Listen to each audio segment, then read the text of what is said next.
Hello and welcome to Brainworks Education. And today we're talking about mathematics, but we're not only talking about math, but we're talking about the math of geometric figures.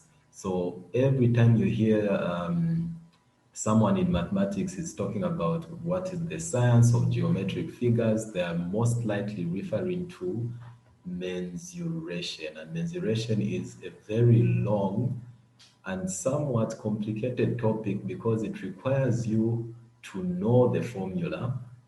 At times you have to memorize the formula if you can't derive the formula from the given geometric figure.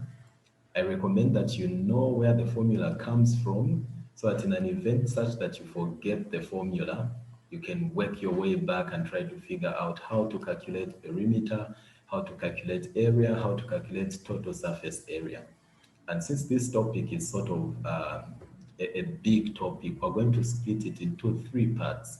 So part one, we're going to talk about the formulas of area and perimeter and how to come up with those formulas, when to use those formulas. Then in part two, we're going to talk about some form of revision. We're going to do a lot of practice questions on perimeter and area. And in our part three, we're going to talk about things like total surface area and volume. So these geometric figures, these geometric figures are in form of two planes. And a plane, you can consider a plane as a surface in which geometric shapes can form. And some planes, this same plane can be in the form of a two-dimensional plane, 2D plane, and three-dimensional plane. So two-dimensional plane is just a flat surface with only length and breadth. But if you talk about three-dimensional plane, we're talking about length, breadth, and height. And these three-dimensional planes are also known as solids. So two-dimensional planes, you're thinking about your circle, your triangle, your square, and your rectangle. But things like three-dimensional planes, you're thinking in terms of things like solids. For example, your cube and cuboid, things like pyramids, etc., etc. Things like a cylinder, these are all solids. And well, if we are talking about concepts of total surface area, we can calculate total surface area of solids because we have to sort of dissect them in a two-dimensional plane and calculate the total surface area. And these can fill up certain liquids. So in this regard, we can calculate volume. So where are we? Where are we?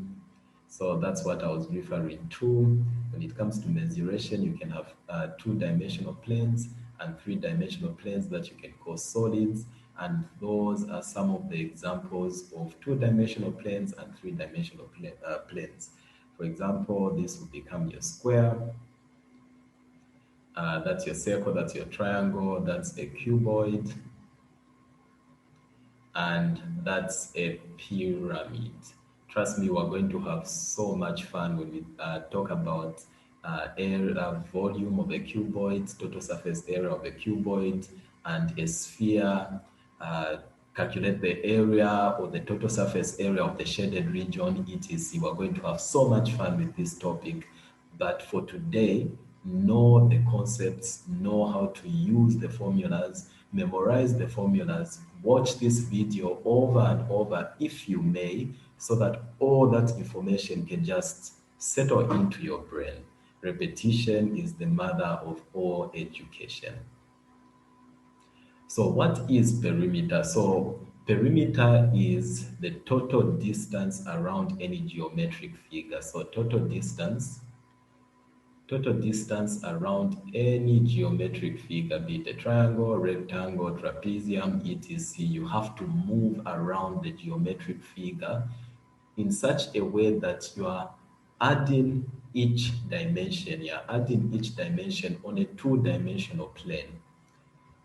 Therefore, the perimeter follows the law of addition. So we're using the addition law when it comes to calculating perimeter. So perimeter we're adding. Please always remember when a question says calculate perimeter, you have to think to yourself, okay, perimeter, I'm moving around an object, a geometric figure, and I have to add as I am moving around that geometric figure. So always remember perimeter uses the addition law. So let's talk about a few perimeters of given geometric figures. And the first geometric figure that we're going to look at is, is this a rectangle? That is a square. What's this shape?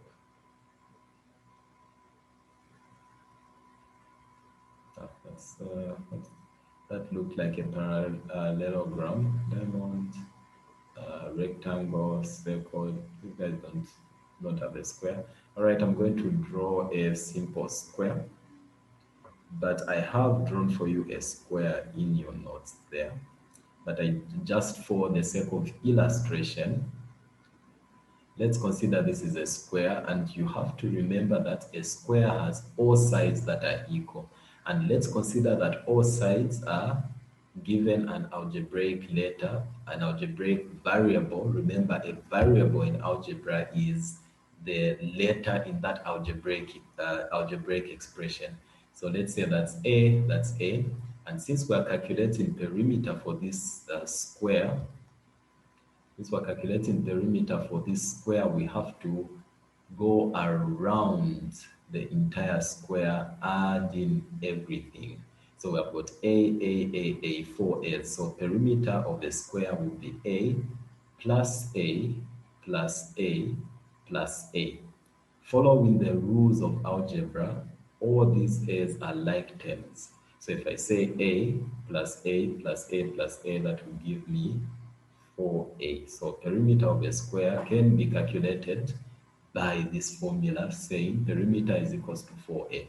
So make sure, because at times a question might come saying the perimeter of a rectangle or a square has got dimensions this, and one of the variables could be maybe X or Y, and the question would want you to maybe form a simultaneous equation to relate the two formulas. So always know how to manipulate these formulas given a question or a scenario of the question. I always lose my cursor for some reason. All right, so let's now talk about how we can calculate perimeter of a rectangle. A rectangle has two equal sides. Only two sides are equal, and at least this up has a rectangle, so my diagram to be neat. So let's say that, by the way, these two parallel sides are equal. So that side is parallel to that side, meaning these two lines will never meet. That side is also parallel to that side, meaning those sides will never meet. So these two parallel sides are equal, so that would be B, that would be B. If we go around this rectangle, perimeter would be equal to A plus A plus B plus B. Therefore, the perimeter of the rectangle will be 2A plus 2B. However, we can simplify this expression. How do we simplify this expression? We can factorize this expression. And what are the rules for factorization? You find a common like factor or like variable. So in this case, the 2 is the like factor. So we get this 2 as our common factor and divide the entire expression by that common factor and or variable that we can find. But in this case, when you have a common factor, so the 2's cancel, leaving us with perimeter is equals to 2 open brackets A plus B. So this is hence forth the formula for perimeter of a rectangle. So perimeter of a rectangle is perimeter P is equal to 2 open brackets a plus b close brackets. It comes by the addition of all the sides. Remember, distance around a given shape. So you're going around adding everything. Then you simplify it by factorizing. And examiners love a rectangle. They can say it's a football field, it's a certain amount of hectares in a farm, calculate this, calculate that, calculate perimeter, calculate area. They can do all sorts of things with a rectangle or a parallelogram, because one can just do that, make a vertex, make a 90-degree angle there, shade that region, say calculate the area of the shaded region, calculate height, calculate the diagonal A, B. They can do a lot of things with a rectangle. So be very in tune with this topic. For you to understand mensuration, you have to be able to think in a three-dimensional and a two-dimensional way. So at times you can just step back and look at the shape that you're dealing with and just relax and try to figure out a way in which you can answer that question. All right, so let's move on. That was my case again, that is. So a quadrilateral is just a shape that has got 4 vertices.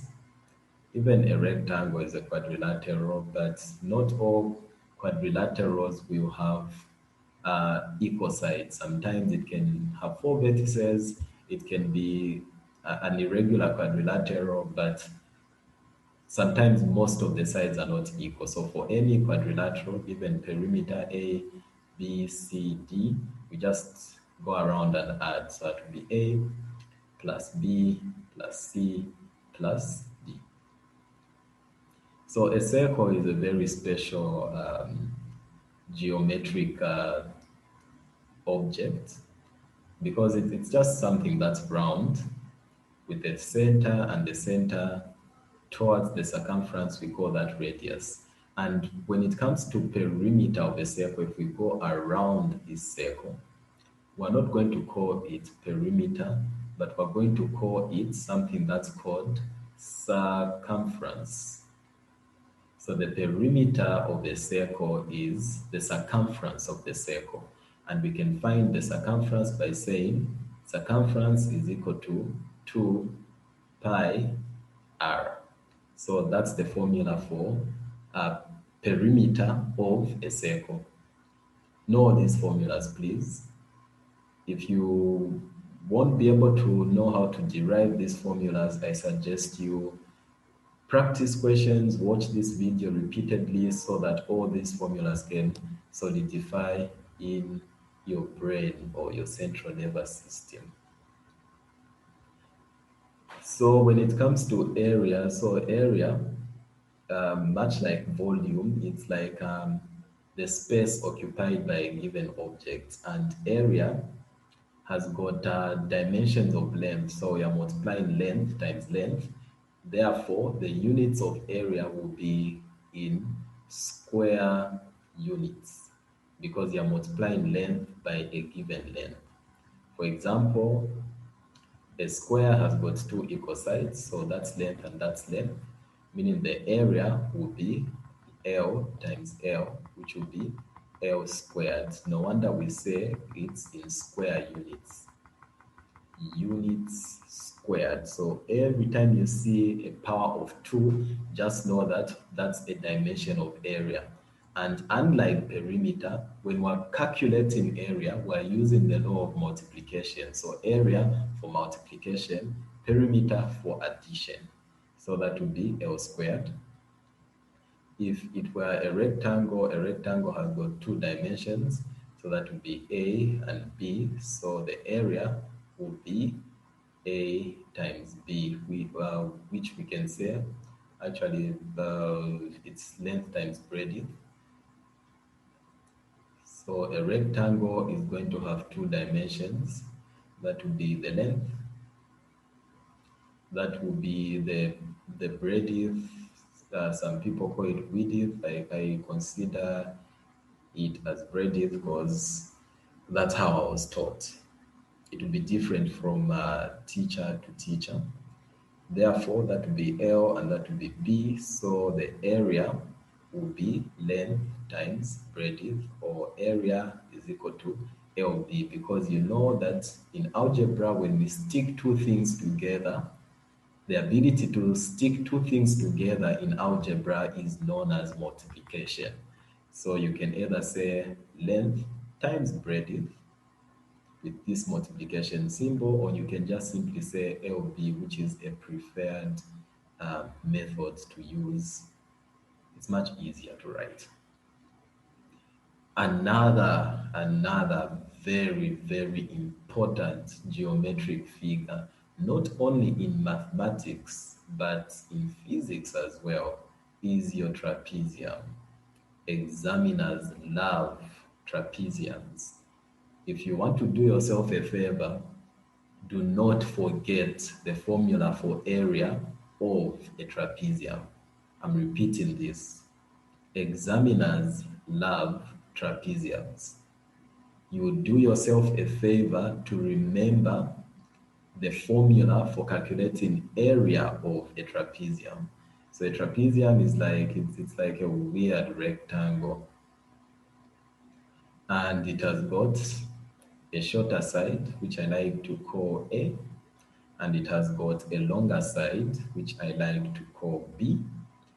And you can go from one end there and go downwards there and call that side height.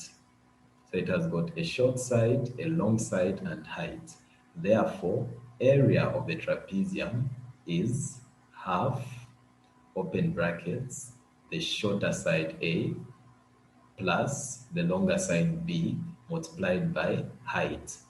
Do not forget this formula. In physics, they are going to say, calculate the distance of this cyclist journey, and it will be the area under that trapezium there. You can use Pythagoras theorem there. They can say, calculate the distance xy, or it started raining, calculate the distance xy. So please, trapezium, a very important geometric figure. Do not forget. A parallelogram is another geometric figure. It's an interesting figure, especially when we start looking at the topic of vectors. For some reason, everyone who does vectors loves this geometric shape there. It has got height and it has base. So area, we just say area is equals to area of base times height, so BH.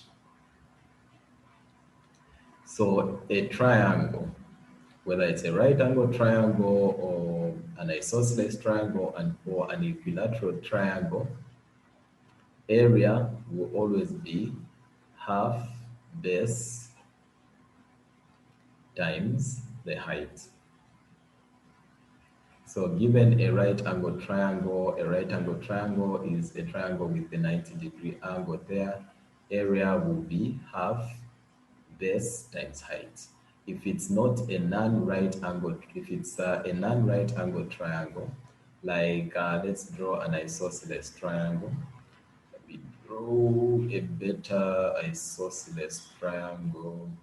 I'm sure there's a triangle option there. It's non-right angle triangle, perfect. So that's the base there. This, let's say this is an isosceles triangle and that's the base B. That's the apex of the triangle there. So if you go from apex there, down, towards the center, that becomes the height of that triangle. Therefore, area will be half base, the distance from there to there, multiplied by the height over there. Sometimes you can say it's perpendicular height because it meets the base at a 90-degree angle. So the last formula that I want you to know is area of a circle. So area of a circle is pi r squared. Circumference of a circle is 2 pi r. Do not, please, by any means, forget these two formulas. So this marks the end of part 1 of our lecture series of mensuration. Please watch this video over and over again. This video is going to be uploaded on YouTube so that you can comment and share it with your friends. Keep revising, keep practicing. I'll see you in part 2 of mensuration, where we are going to actually now do the most exciting part, which is solving questions. So I'm going to end this lecture and I will see you in the next class. Goodbye.